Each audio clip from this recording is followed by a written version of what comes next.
tell us how you got into voice acting. I got into voice acting by being a very bad stand-up comic, I guess, would be the short answer. No, I had been doing musical theater as a little kid. I was doing theater arts when I was in high school. I did, everything. I was a drummer. I was doing all these different things in life, but eventually I found myself doing stand-up comedy.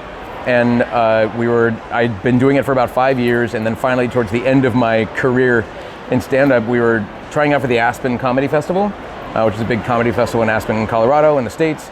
And the woman that was there to evaluate 10 of us that were selected to perform at this show at the Improv, we get done, the audience leaves, we get back on stage, and she starts critiquing us in front of our peers. And she got to me, and instead of talking about my stand-up comedy, she just said, "Hey, who represents you for voiceover?" And I went, "Nobody." And she goes, "Oh, you do so many characters and voices in your act. I thought, that's what you would be, an animation guy." And I was like, "Oh."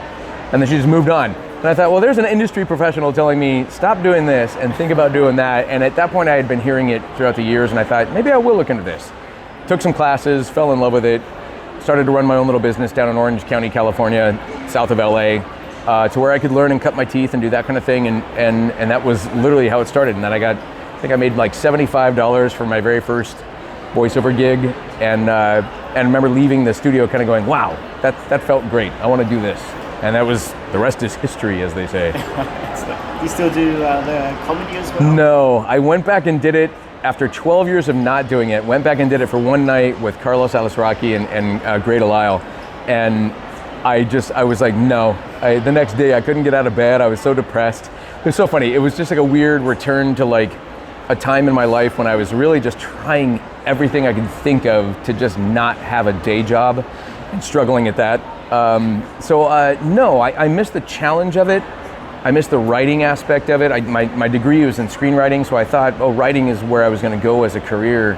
And I miss it, but I don't miss dealing with drunks in the audience and all the travel and just scraping by for that starting element. I don't miss that. I'm very happy getting to have the skill set of stand-up comedy and improv and musical theater and you name it, all the different backgrounds that I was working on lend themselves to working in voiceover, but I'm just much happier doing this. You voiced an iconic character, Sonic the Hedgehog. Can you tell us about getting involved in that? I mean, the boring story was just that I went to an audition that somebody was saying that we have a casting for a character for a Sega video game, and it was like, all right. And I show up to the casting, and you sign these agreements where you're not going to talk about it and that kind of thing. And then all of a sudden it was like Sonic the Hedgehog footage was being shown on the TV in the lobby, and I was like, oh, it's for this character. That's kind of cool.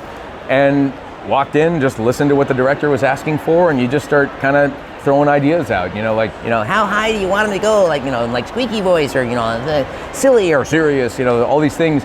And then it was just an audition, and then I left, and about maybe a week or two later, we got a call that they said, they maybe it was a callback, they want to bring you in and have you do it some more, but no, just showing up to an audition, and that was 15 years ago. My gosh, I've been doing it officially since 2010 when the first video game came out, which was Sonic Free Riders for the Xbox Kinect system. And then after that was Sonic Colors back in 2010. But we were working on it prior to that, so yeah, since about 2009, which is kind of crazy. But yeah, 15 years of going, with this talking blue hedgehog, the blue blur. It's phenomenal, and it's getting to be a part of anything in this industry is a blast. When you get to be a part of something that's as iconic to the entire gaming industry as Sonic the Hedgehog or Mario, or Master Chief. You think about these icons of this gaming world. It's just incredible. And then, Ezio, same thing. It's just like, wow, it's lightning has struck far too many times in my career. But the boring story is just, it was an audition. Showed up to an audition, I auditioned, and I got the part. Excellent, cool. You're also part of the Assassin's Creed. Yes. Franchise. Can you tell us a bit about working on that as well? That was another one of those things where I thought, okay, I can't do a very good Italian accent, but I can try. And so I think I showed up and said, I'll work on a Spanish accent for now. And they said, yeah, just go Spanish because we're going to blend Spanish and Italian. And I thought, okay. So I auditioned. They wanted to get 3 different age ranges out of the performance, and that was, in the end, I think what landed me the role was just getting to do the 3 different age ranges for this one character. But again, the boring story is just that it was an audition. I auditioned, and lo and behold, they gave it to me. So it's just one of those things. But no, and that's another one of those iconic characters that to me just the visual, the aesthetic of like Assassin's Creed franchise is like so iconic to gaming now, and to get to be a part of something like that is just amazing. So yeah, again, boring stories. Like, you know, tell us about that. I was like, yeah, I auditioned, and I got the part. That's how that happened. Well, can you tell us your Sonic character often will go into different franchises. If you could have Sonic go into another franchise, do a crossover, what would you choose? Ooh, actually, why not? While we're sticking with it, why don't we go like Assassin's Creed? That would be a very, very funny, or a very. It would either be one of the most violent Sonic games ever, or one of the silliest Assassin's Creeds that's ever been done.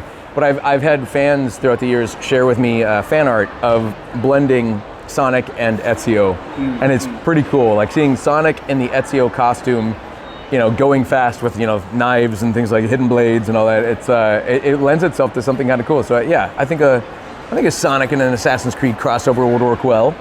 I don't think either company would be thrilled about it, but you know, yeah, it could work. I would love to see that actually. Same here. I know, right? Yeah. It's like I'm trying to think.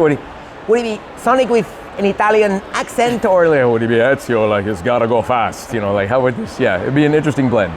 And finally, can you tell us about your relationship with the fans, and also being part of Supernova's 99th and 100th show? That is amazing. I had no idea until all of a sudden they were like, yeah, this is going to be the 99th and the 100th show, which is just epic. That's crazy. No, doing what we do, like my job is to focus on the job and to think about what my directors want from me, what the client wants from the director. And so you go in and you focus very much on the work, and you think, okay, I've got this job to do, I've got to execute on that. That's the most important thing. And you can very easily forget, and I intentionally choose not to think about the fact that it's like, oh, this is for Sonic or Batman, or, you know, there's going to be like fans that really want to hear something specific, and they're going to let you know when they don't like what you're doing or that kind of thing. I can't think anything about that when I'm in doing the work. So I just fixate and focus on the job. Then all of a sudden the project comes out, and the next thing you know, it's a success. And the next thing you know, somebody says, hey, we'd like to have you come out to Australia to meet fans of this work that you do, and you just think, wow, and you meet people from all over the world that share very similar stories about connecting with a character or a game or just a franchise, and you get to be a part of it, and it's just the most special thing about getting to be a voice actor. So many people there's so many people that put their time and effort into making these games, and the fact that we as voice actors get to represent sort of like a tangible thing that they can interact with, and that we can do the voice and have them go, whoa, you know, that's the character that I know, and it's from this other human being, when there's so many people that are responsible for making that character look the way that it looks, the music that goes into the game, the art style, everything, the marketing, it's all what makes it work for us as fans of these things. The fact that I get to be the voice of a character and to have people, you know, share stories with me of deep connection, I'm just so fortunate. It's one of the most special aspects of getting to be a voice actor, is hearing the stories that people share about their love of a game or a character or anything like that. It's incredible.